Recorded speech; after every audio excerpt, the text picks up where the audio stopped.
All right. So to start off with everything, I always like to ask, give me your name, how long you lived in Canajoharie, and what does the town mean to you? Okay, well, my name is Janet Lee Stanley, and I grew up here. I started first grade at the little school in Palatine Bridge, and been there ever since. Graduated a Redskin, and very proudly. And then lived here my whole life up until about 3 years ago. We just moved back. We had been up in the Utica area. We went up there to start a magazine, basically, and now we're back. Okay. As I talk to other people, we've lost our high school, our mascot, and now our beach nut. What what is our representation now? Can we identify with other people? Other people can identify us. I think that's kind of a challenge, honestly, and I think that's why we're all struggling a little bit. To be honest with you, it's like West Hill School is a shell now, and Beech Nut, and there's so many icons that we once looked at Canajoharie as. It makes it's a struggle, I think, for us to really get our footing again. Um, I think we were always known as the white collar town because we had Beech Nut, we had the executives in town, we had some very beautiful homes now, and unfortunately, even some of those are deteriorating because we just don't have that group of people that reside here anymore. So I think we are struggling with that a little bit, but I think we're redefining ourselves. We've got that beautiful canalway, we got Riverside Park, or the Riverfront Park that we have, the bike path that comes through town. Of course, we've got all the standbys, Wintergreen Park, the Boiling Pot, the Van Alstyne home. We've got a lot of beautiful things to offer people.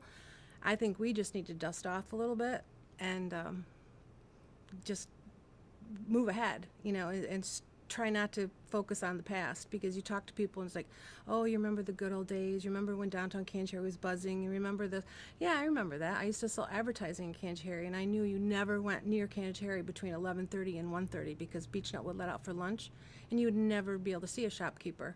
You'd never be able to talk to them because it was so busy with people coming out of Beech Nut to do some shopping. And that has definitely changed. I mean, the landscape has just changed drastically for downtown Canajoharie. But we have a lot of great things to offer, and I'm just hoping that we can all just regroup and try to move forward. Hmm. What happened with beach nut? I guess I don't know. I think it was just part of it's just being in New York State, I think, and the tax structures, and I think the building just started getting old and was costing them a lot of money.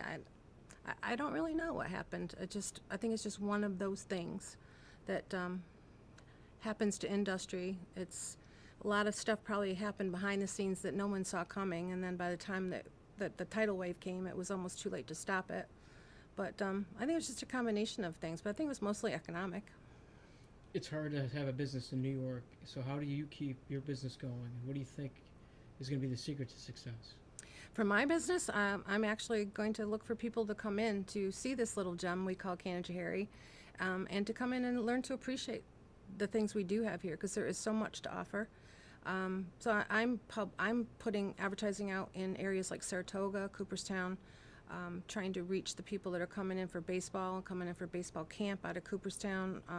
I'm using the Capital District advertising down that way. We're right on exit 29 on the thruway. 70,000 cars a day are said to go past that exit.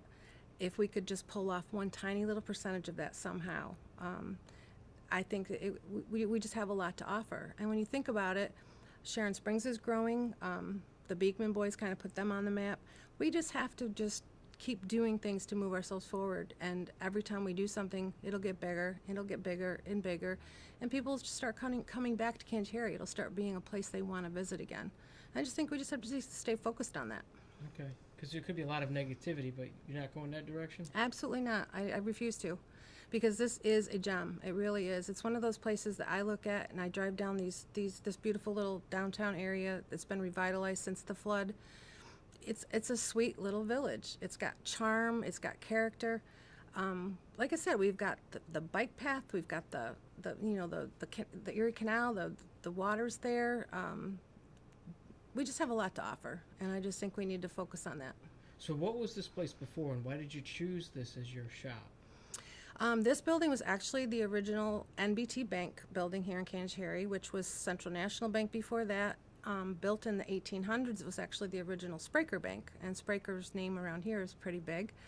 And it was the original Spraker Bank. So I think in one shape, form, or another, this has always been a bank building. And when the bank built their new facility right across the way from me, they put this on the market.